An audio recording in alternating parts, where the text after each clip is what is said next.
demek ki GAN texnikasi bo'yicha tillarni ko'ramiz. Demak, tillarda biza hozir taxminim bo'yicha tilla yana ozgina korreksiyadan keyin mana bu levelga 3000 demak 398 3400 ga borishi mumkin. Va o'tdan уже kuchli orqaga demak korreksiya boshlanishi mumkin. Sababi tilla juda ham demak ko'tarilib ketdi. Agar mana shunday so'raydigan bo'lsak ham taxminan shu yergacha bozor qariyb 3000 punkt, ya'ni 30% gacha demak ko'tarilib ketgan. Juda ham kuchli bu. Qisqa muddat ichida demak William Gann analizlari bo'yicha demak o'tgan safar biza prognoz qilganlarimiz demak hammasi ishlagan. Hozir ko'rsataman. Demak mana bu bizada o'tgan safarga bir hafta oldingi bergan analizlarimiz mana bu birinchi bo'lib mana bu bizada demak 500 punkt demak profit qilingan. Strilga bo'yicha mana bu bozor bo'lgan va pastga tushishiga prognoz qilgan edik va u o'zini oqlagan. Undan keyin bozor demak tepaga ketgani mana bu yerda demak bayga analiz qilganmiz. Levelga demak bu ham 600 punkt demak profit qilingan. Demak bu oldingisi, demak mana bu natijasi.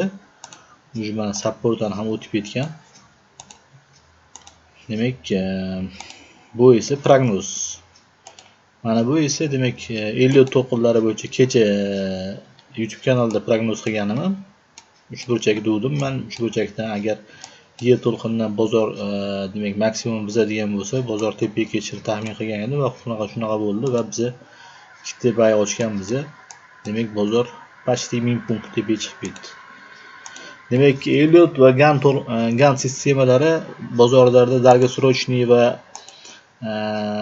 uzoq muddatga investitsiya qiladigan demak instrumentlardan biri hisoblanadi va undan tashqari aniqligi ham juda ham yaxshi.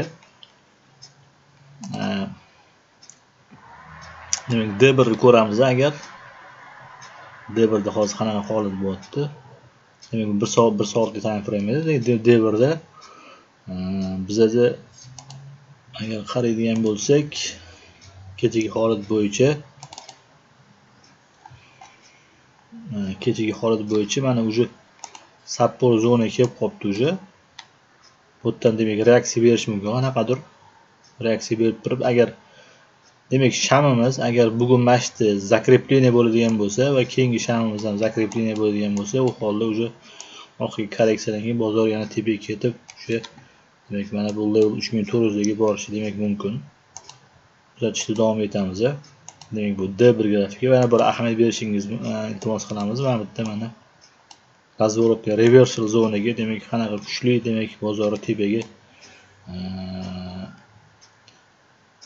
ketganini ko'ryapmiz. Demak reversal zona demak juda ham chiroyli ishlagan. Mana bu yerda chiroyli ishlagan. Mana bozor aynan reversal zonaga kelgan va kubl uglga kelgan. Bu yerdan demak bozor tepaga ketgan.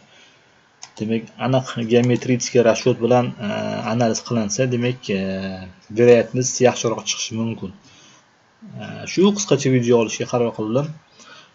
Demak kim bu sistemaga qiziqayotgan bo'lsa, YouTube shapkachasida demak YouTube Telegram kanallar qoldiriladi. Demak adminga murojaat qilishingiz mumkin. 0 dan demak pro darajagacha traderlarni demak o'rgatamiz. Like bosishni unutmang. Xayr, salomat bo'linglar.